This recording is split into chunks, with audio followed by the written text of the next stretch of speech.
So I'm sure you heard the news out of Ireland. Ireland, once a devoutly Catholic country, but no longer, voted a few days ago to repeal the amendment that prohibits abortion in their country. So another way of putting that is they voted to remove human rights from unborn children. They voted to unperson unborn people. And it was a landslide, 64% in favor of killing children in Ireland, 34% against, twice as many for as against. And this was, I believe, basically an exact reversal of what the ratio was when the amendment was first passed. Ireland, like the rest of the West, Ireland has been on a steep cultural decline for many decades, and it ends here. It ends in absolute moral relativism and nihilism and bloodshed. That's where it always ends. Most other Western countries had arrived at that point a long time ago. It took Ireland longer because Ireland was much more steeped in faith. So it took them longer to arrive at that point. And it's a very, very sad thing, especially for people like myself who have Irish heritage. It's a very sad thing to witness. And I think it's interesting to note, and this is kind of a separate conversation. I don't want to get too sidetracked. Maybe I'll do a separate show about this, but it's interesting to note that in Ireland, there's been a very steep decline in church attendance. That has correlated with all the other, with the general cultural descent. And of course, again, across the West, this has been the case, that fewer and fewer people every year are going to church. Certainly it's been the case in our country, but it's been a very dramatic decline in Ireland, because if you go back 40 or 50 years ago, or maybe even more recent than that, like 30 years ago, you would find that in Ireland, basically everybody goes to church, right? And now the vast majority of people don't. And it's no coincidence. People stop going to church, stop practicing their faith like that. And then you have things like what happened this weekend in Ireland. And the main reason I wanted to note that is because in our country, I often will talk to Christians who will claim that going to church doesn't matter. And it doesn't really matter if you go to church or not. And it's not surprising that that point of view is so prevalent, because church attendance is becoming a rarity in America. But so I talk to Christians and say, well, you're going to church doesn't matter. If that's the case, that it doesn't matter, then why is it that there is always a correlation between a country losing its faith and a country and the people in the country not going to church anymore? Why is it that those things are always connected? People stop going to church, and the faith thing. A decline in church attendance always coincides with a decline in faith. Always. There is not one single example in the entire world of a country where the people stopped going to church, but the faith remained strong. Not one single example. Why is that? Why is it that in every country where people stop going to church, the faith is suffering enormously? It's kind of interesting, isn't it? I mean, it would almost seem that going to church is a really important thing. Actually practicing your faith that way collectively together is extremely important. And when you stop doing that, everything else falls apart. That's how it would seem. Unless you can point to an example. Just give me one example of just one country where the faith is very strong and people are on fire with the faith in their country. And culturally, the country looks exactly as you would expect it to look. It's not legal to kill babies. Gay marriages doesn't exist. Families are strong. Marriages are strong. The faith is strong, but people don't go to church. Give me one example of that. Just one. So anyway, people were jubilant in Ireland. The streets were filled with tearful, happy people who are overcome with joy because they can kill babies now. Abortion will be legal up until 12 weeks. And after that, abortions will only be legal where the health of the mother is at risk. But you have to look at the fine print there, because health of the mother includes mental health. So if the mental health of the mother is at risk, then you can get abortions after 12 weeks as well, which means that abortion is effectively legal after 12 weeks also, because mental health is a qualifier that can justify literally any abortion. Because any woman can say, well, my mental health will suffer if I have this baby. And there's no way to disprove that whatsoever. So, abortion is legal up till 12 weeks and beyond in Ireland. Now, I wanted to read a little bit from, just because I think it's very revealing. So, and it's also revolting, I'm just warning you, but I wanted to read a little bit from the CNN report on this scene in Dublin after the results of the vote were announced. So it says it was a scene of jubilation as some supporters burst into tears. Others began laughing as they hugged one another and asked each other, "Can you believe we did this?" Emma Gallagher, 22, began crying as she heard the final results. "I feel safe now. I feel comfortable," she told CNN. "It felt for a long time women didn't matter. Now we know that we matter." Except for women, females in the womb, they don't matter. But Renee Wogan, 66, held Gallagher's hand and told her, "It was all for justice. You're forwarding the flag for all women."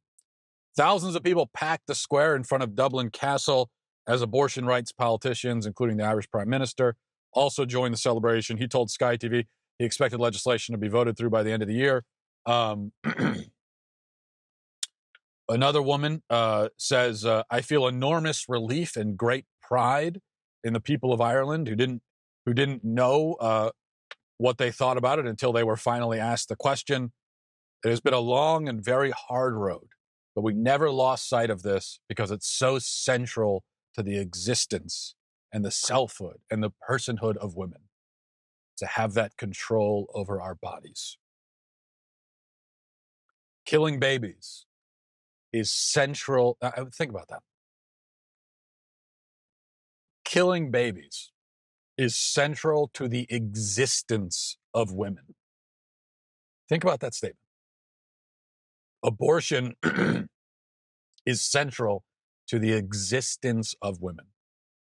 And it's the only way that they can have selfhood and according to this person, women cannot even have a self. They can't even have selfhood. They cannot even be a self without the ability to kill babies.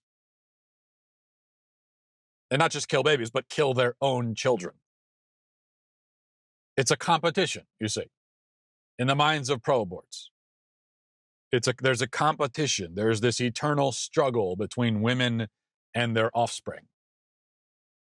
And women in Ireland just won the competition. Now, as I said, it was in reality a sad, sad day for Ireland and the Irish people. And I assure you of this, that history will look back on scenes like the one I just described. They will look back in scorn and contempt and ridicule, and they will judge us swiftly and harshly and fairly for our sick enthusiasm for killing babies.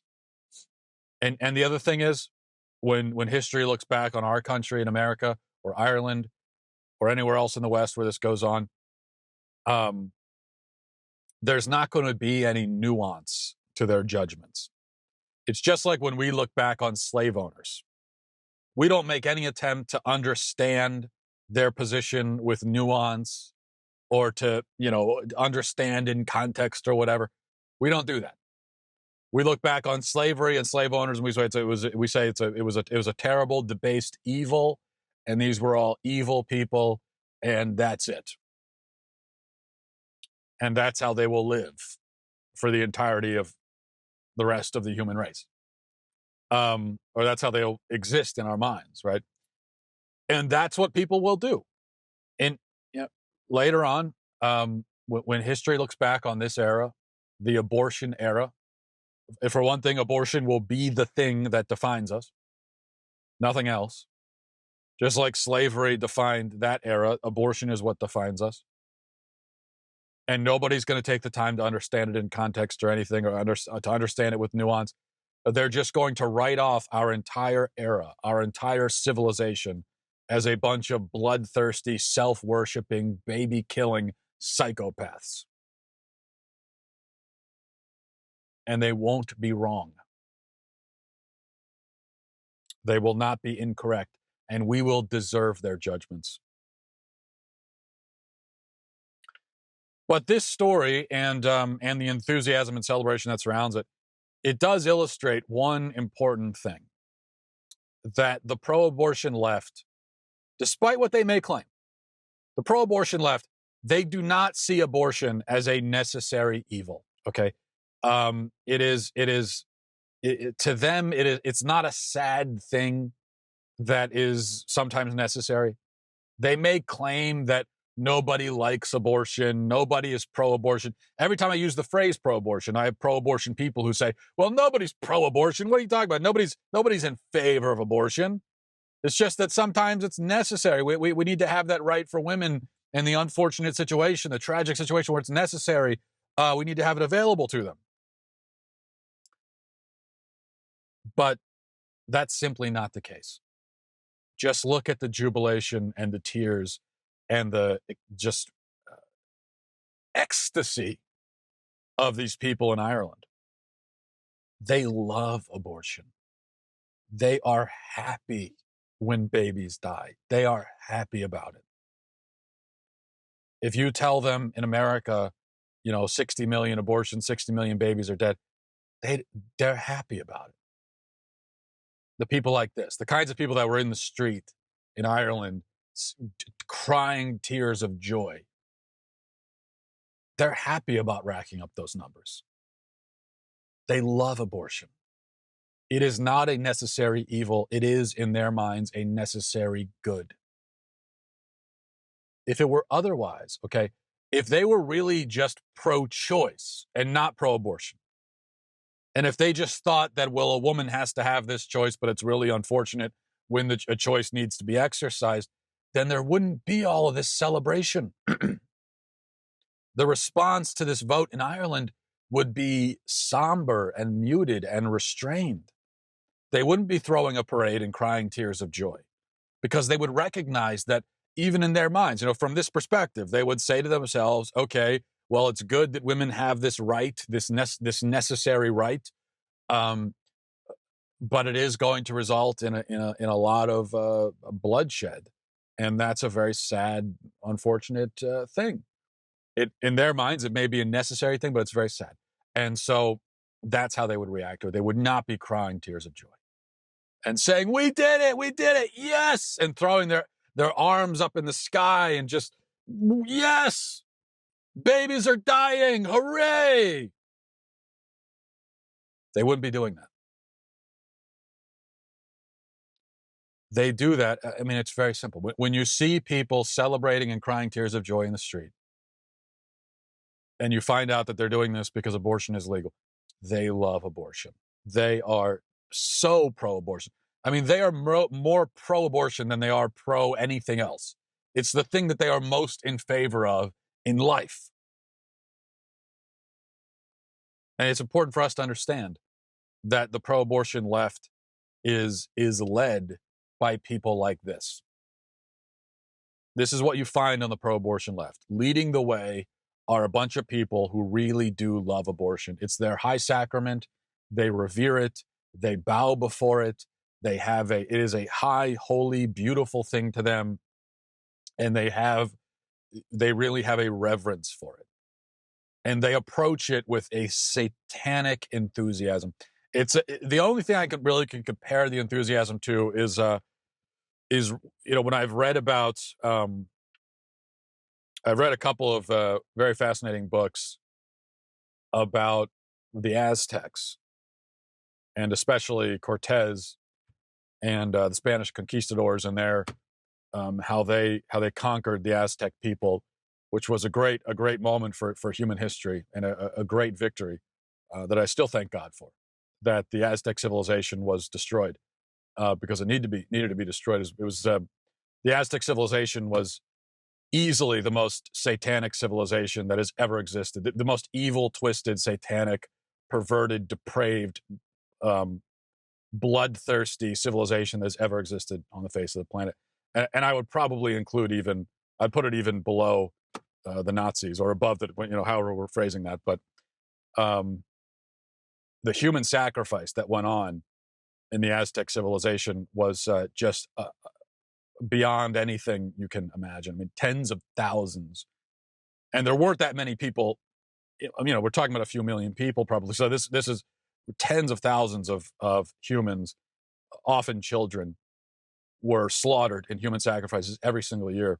And there were cases. There was one case, one instance, where a new temple was built, and to kind of coronate this temple, they sacrificed tens of thousands of, I think it was something like 80,000 people in the span of a couple of days. They sacrificed on this temple to baptize it in the blood of these sacrifices. The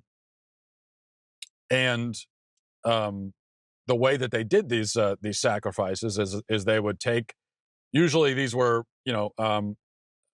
prisoners that they caught, slaves.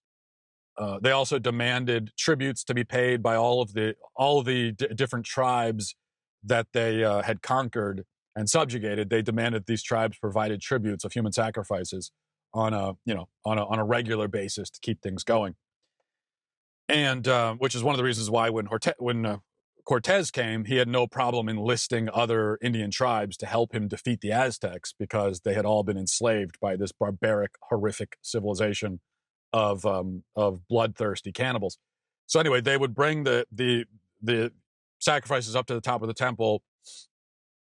They would lay them on a slab, and the high priest would cut open, while the person's still alive, they would cut open the person and rip their beating heart out of their chest. And then they would push the dead bodies down the temple steps, and the limbs would be hacked up and eaten at the bottom of the steps. Okay, this is what went on for among the Aztecs. There was this real, and Cortez himself, this is one of the ways we know about this, is when the Europeans witnessed this stuff going on, and it was just unlike anything they'd ever seen or could conceive of. But there was this, they went into this trance. They went into this demonic trance, this almost orgasmic ecstasy that they had when they were killing and devouring people. And the reason I bring that up is that's the only thing I can think to compare the scene in Ireland with people in the streets. Again, this almost orgasmic ecstasy over the mass slaughter of babies. It's the only thing historically that I can think to compare it to. So, and those are the people like the Aztec high priests who just love abortion, and they really see it as it is like a sacrifice to their satanic gods, and we must do this. We must kill these babies. They're the ones who are leading the way, not just on the pro-abortion left, but on the left generally. And of course, to distinguish pro-abortion left from the other kind of left, that doesn't make any sense, because there is no other kind of left. The left is pro-abortion, and you can't be on the left if you're not pro-abortion. So they're the ones leading the way. And then at kind of the lower level, you have sort of the mass of pro-abortion people, the majority of pro-abortion people, and they perhaps don't have the same kind of enthusiasm. They're not going out into the streets and crying tears of joy about it, but neither do they have anything approaching somber restraint. They are empty and numb. They see the sacrifice of human children as necessary and good, though they still get a certain kind of queasy feeling in their stomach about it sometimes. But then they feel guilty for having that feeling, and they try to suppress it. But they are pro-abortion. They are not restrained about it, and they really are not sad about it. They don't see it as a sad thing. And these two groups, the bloodthirsty abortion enthusiast and the admiring abortion supporter, they comprise the majority of the pro-abortion left. Now, way, way, way out on the fringes, you have a few people who really do hold to the pro-choice but not pro-abortion mantra, in that they really don't like abortion and they find it detestable personally, but they just can't bring themselves to call for its prohibition because they've been so brainwashed and indoctrinated. Um, but they really do acknowledge within themselves that this is a sad and terrible thing. But because they've been brainwashed, they think that, oh, it's necessary for some reason. Those people, the people like that, and it's a dwindling minority of people, but there's definitely hope for them. They have a heart still. They have a conscience. And so you can reach out to them and connect with them.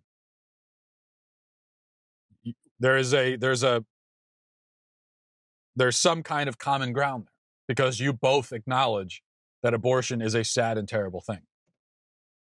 It's just a matter of where do you go from there, right? So those people, it's not too difficult to connect with them and to bring them over to bring them into the light. But the rest, the kinds of people who are, just so ecstatic and enthusiastic about abortion,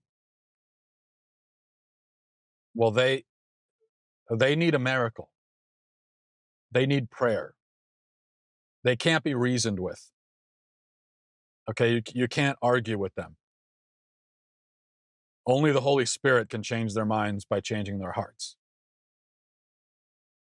But if God decides to hand them over to their depraved passions, then that's where they're going to stay. And we may have to figure out some other way to oppose them because they're beyond the reaches of debate or argument. The people like that.